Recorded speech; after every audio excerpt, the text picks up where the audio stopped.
Alright guys, so in this video we're taking a look at the Brinyte PT18 Pro Oathkeeper flashlight or torchlight. So I left it here on my 5-inch iFlight Evoke here, so I just want to show you how I flew it around in this video, because this is going to be the focus of this video on trying to see if you can use something like this to fly around at night in very, very dark conditions, which is basically what I did in this video. I did a video previously on a different flashlight, this one here from Olight. It's a smaller one, and you can see here just from the lens it's roughly half the diameter and quite a bit lower in terms of brightness and lumens. I did try this on a drone and did not really provide enough beam width and distance to fly. That's why I didn't see that video. I was going to try and do that, but it didn't work out. But Brinyte reached out to me and they're like, "Oh, you want to try this on a drone you can fly around?" I was like, "Sure, let's give it a try."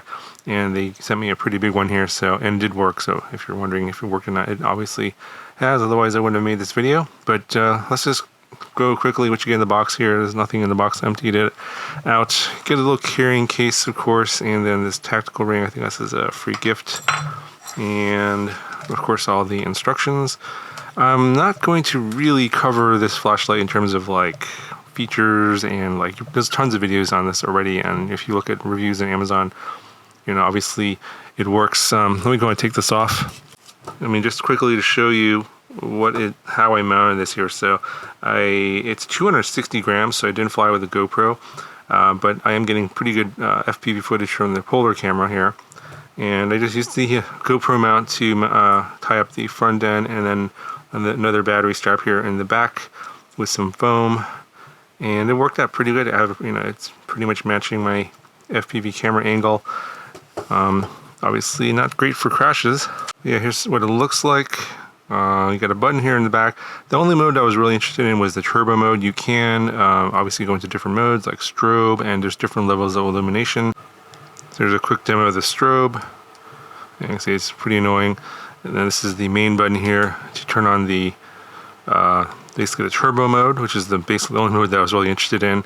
And you can see it's overkill for this distance, even though it's a bright room. You can see it's blowing out everything here that I pointed at. You can charge it via this little magnetic connector right here. Includes a USB cable, and it just connects magnetically right there like that.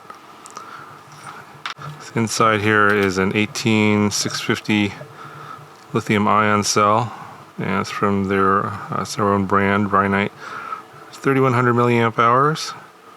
And just comparing it to the other one, you can see it's significantly bigger, larger, but mainly it's got a much brighter light in terms of light output and lumens, which is going to allow you to fly it around.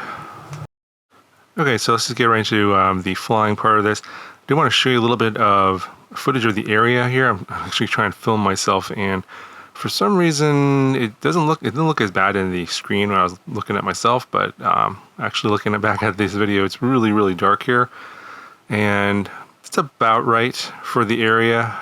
It looked brighter in my screen than it did in actually recording it, and you can barely see me and the drone. Obviously, if you look at this little area that I'm flying at where there's no lights, it's pretty dark. There's some illumination on the outer edges of this area from the parking lot and the street, but the actual area with the trees is completely dark.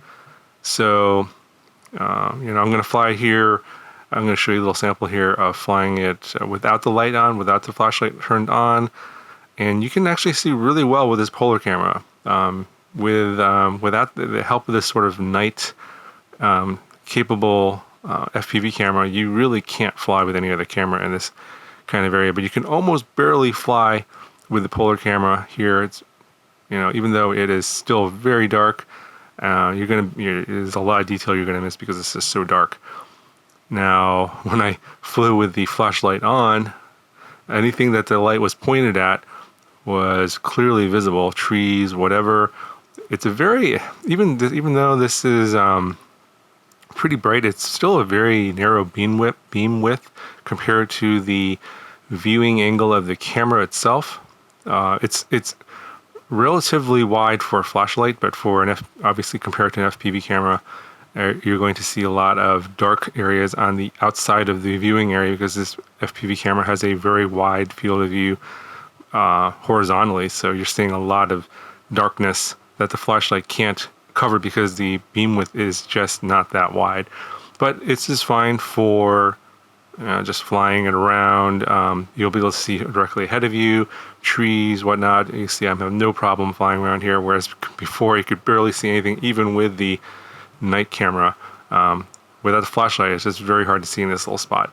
So this, I think, as a proof of concept, if you want to fly in an area like this, do a little exploring, and not sure what the practical purposes of this might be, maybe for search and rescue or something like that. I don't know. You guys can let me know down in the comments below. But yeah, for something, this type of application, this flashlight could be, somewhat useful. Yeah, let me know what you guys think down in the comments below. It's just kind of just a little fun experiment. I wanted to try it out. They offered to send me this flashlight, and I was like, hey, let's give it a try. We'll see what happens. You never know. Anyway, let me know what you guys think in the comments below, and I'll talk to you guys in the next video.